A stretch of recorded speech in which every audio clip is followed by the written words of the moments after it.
Hey, happy Thursday, everybody, and what a beautiful Thursday it is. And welcome to another Chamber Check-In episode from Idaho's only five-star accredited chamber.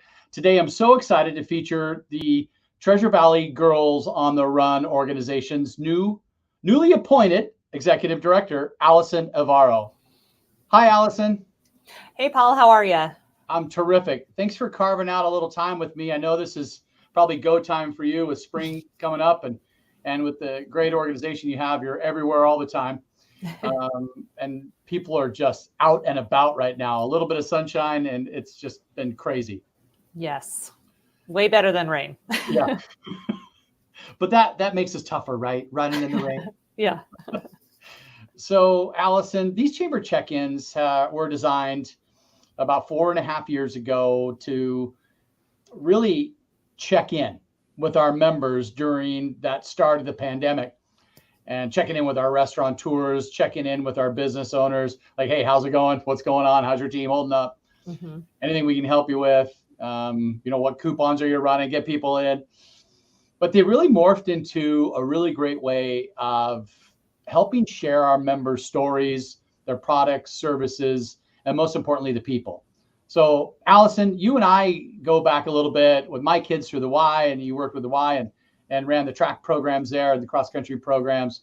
And so I'm just so delighted. And first of all, congratulations on your new appointment with Girls on the Run.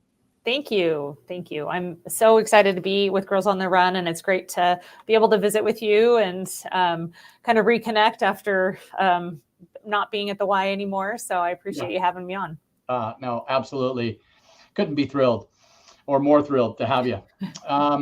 So tell us about you, Allison. For those that don't know who you are, give us a little bit about your background and history of work that led you into these nonprofit organizations. So I grew up as a kid who attended Y Camp back in Washington and went to the Y and was there.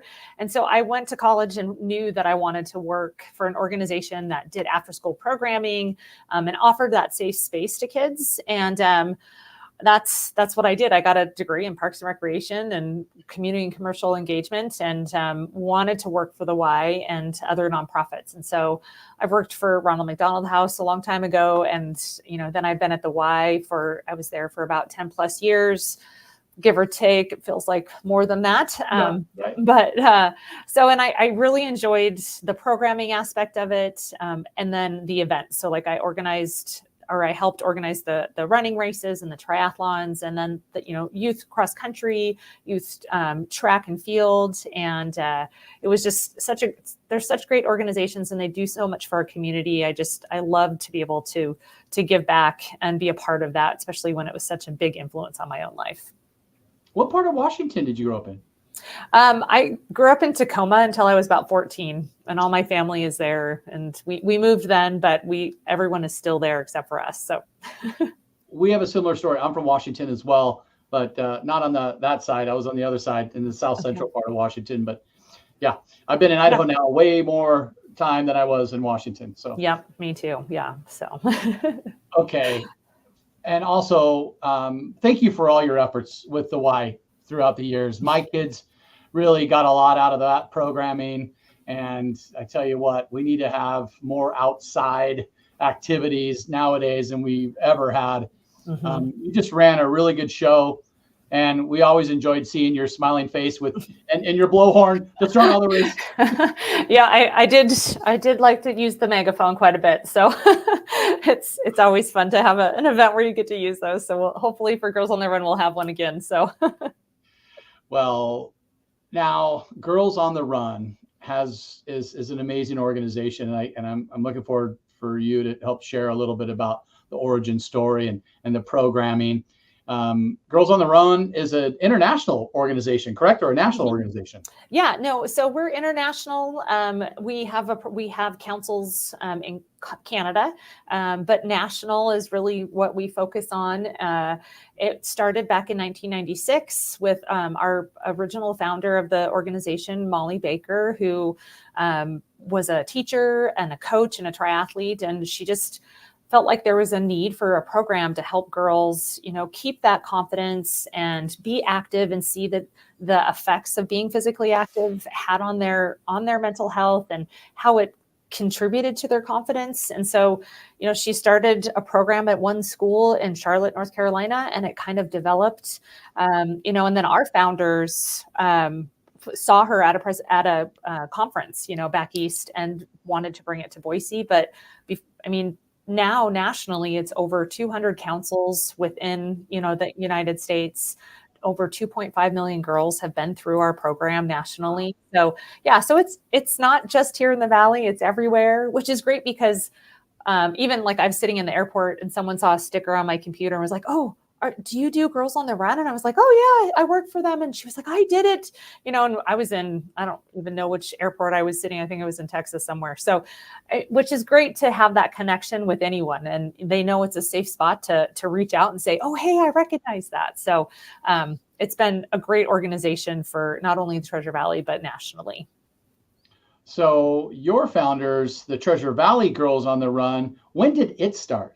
So we started, so when Karen Saunders went off and saw Molly speak, she came back, and that was 1999. And she and a couple other ladies, Jeanette Risch and Lorraine Oates, decided to kind of formulate this program here. And so they tried to get it going and have St. Luke's jump on board, but ultimately they took this and made their own chapter or own council, and officially had their first, Goater team in 2000. So we're almost 25 years old. Next year will be our anniversary.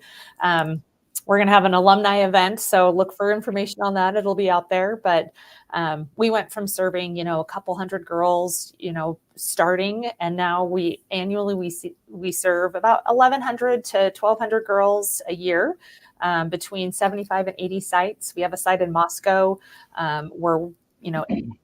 We're working on a site in Mountain Home and in Grangeville. So we cover 6 counties. Oh, wow. Yeah. So we really, truly serve the Treasure Valley.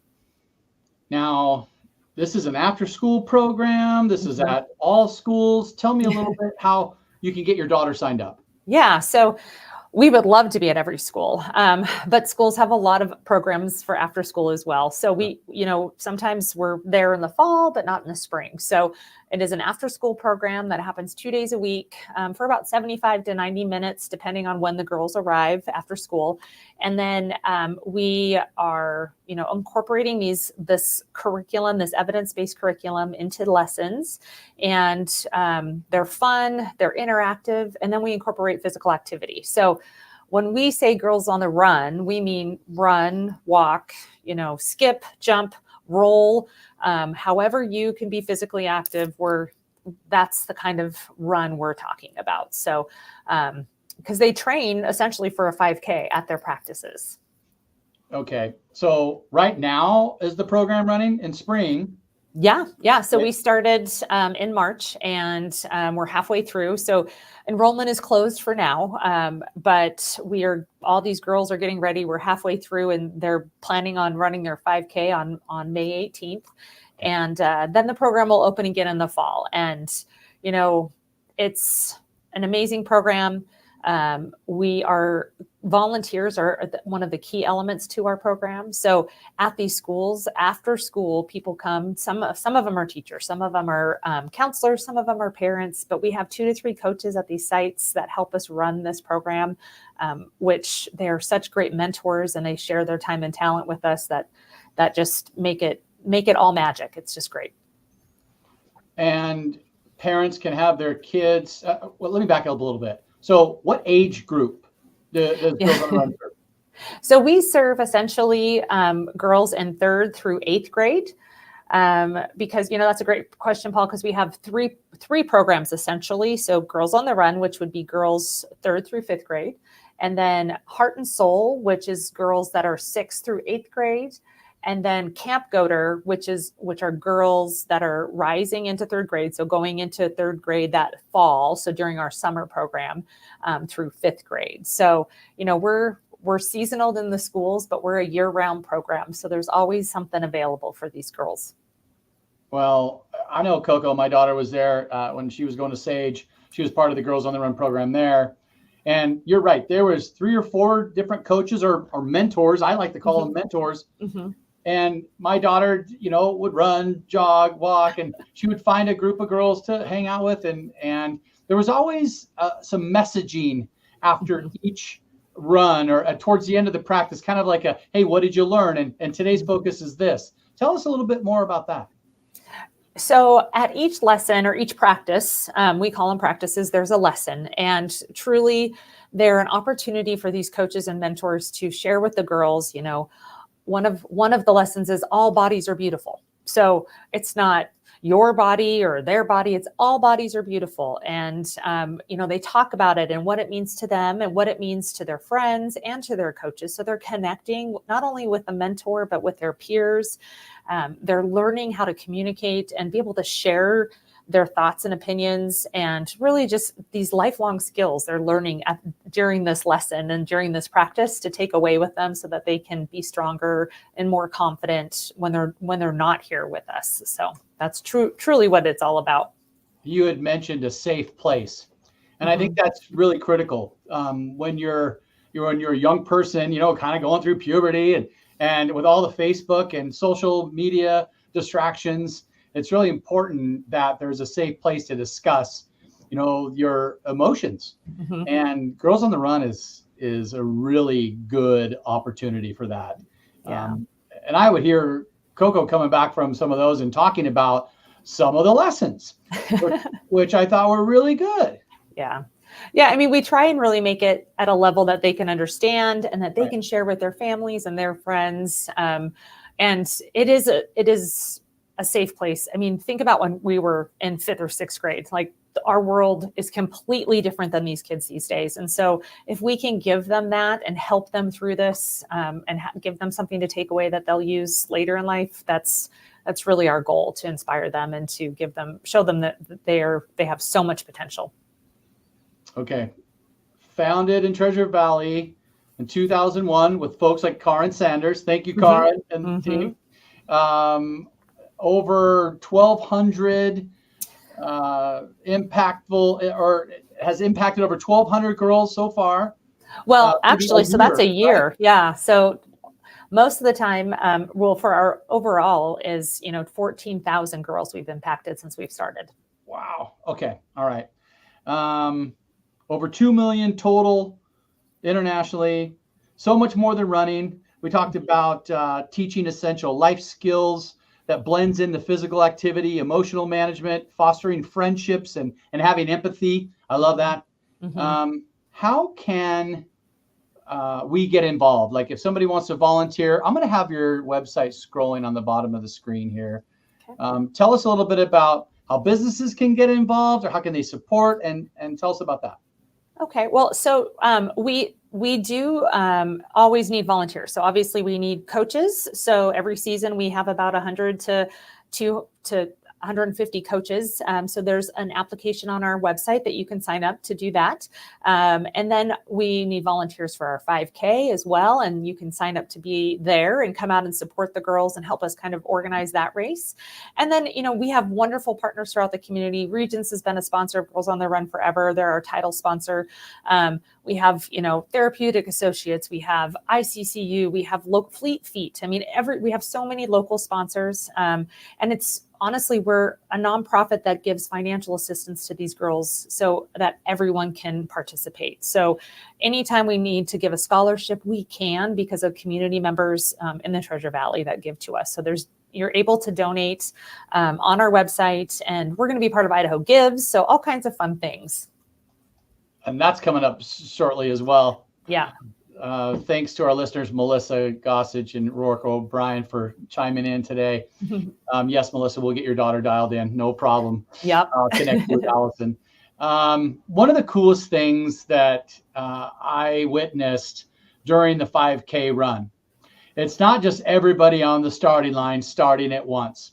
It seems like it's groups, and they all have pride in their school. So it's like this group, and they have a sign or a banner for each school and each grade level. I really love that. It's that camaraderie. It's that a little bit of competitive stuff, but really mostly inspirational. Yeah, I mean, they are so proud of their school name, and they dress, they dress up, and some of them wear their school colors, and they wear their Goater shirt, but they have bows in their hairs, and they come out. And that's the best part, is that it's not just, Boise schools or Meridian. It's the whole Treasure Valley that comes. So kids from Caldwell and Cuna and Boise and Meridian are all together to run this race. That's pretty cool. All right, Allison, we're coming down to the end of our time here. Is there anything else that you'd like to educate the listeners on while we have you? We are here all year, so we always need volunteers, and we always are out and about at events. We have a benefit that's coming up at the Criterium. There's going to be a 1 mile race. You'll like this, Paul. It's a competitive 1 mile road race in the heart of downtown Boise on the Crit course. So, and all the proceeds will go to Girls on the Run. So they're offering that space, and Regents is hosting it for us. So we're super excited about this event to bring Girls on the Run to all those people down there. That's awesome. That's really exciting. Twilight Criterium, right? Yep. June 29th at the Twilight Criterium. June 29th. And the girls will be running a 1 mile race? This is only for adults. So there's a competitive wave and then a community runner wave. So you have to be 16 or older. So we can get high school kids. We have some competitive athletes that have already signed up. So yeah, it should be very fun. There's a 50 plus age group, right? Always. The first aid tent. That's right. That's awesome. Okay, Allison, thank you so much for your leadership with Girls on the Run. I can't think of a better person to be a part of the organization and to foster this type of program for the next generation of leaders. And hey, thanks for your membership with the Chamber as well. That means a lot to us. We appreciate that. And then, remember, whoever's watching and listening, share it on LinkedIn, YouTube, Facebook, or Twitter. You also can find us on Spotify. Thank you to Amber, our marketing director, for posting that up on Spotify for us. And then stay tuned in tomorrow when we get to feature Heather Chambers with WaFd Bank. Thanks, Allison. Have a great weekend. Thanks, Paul.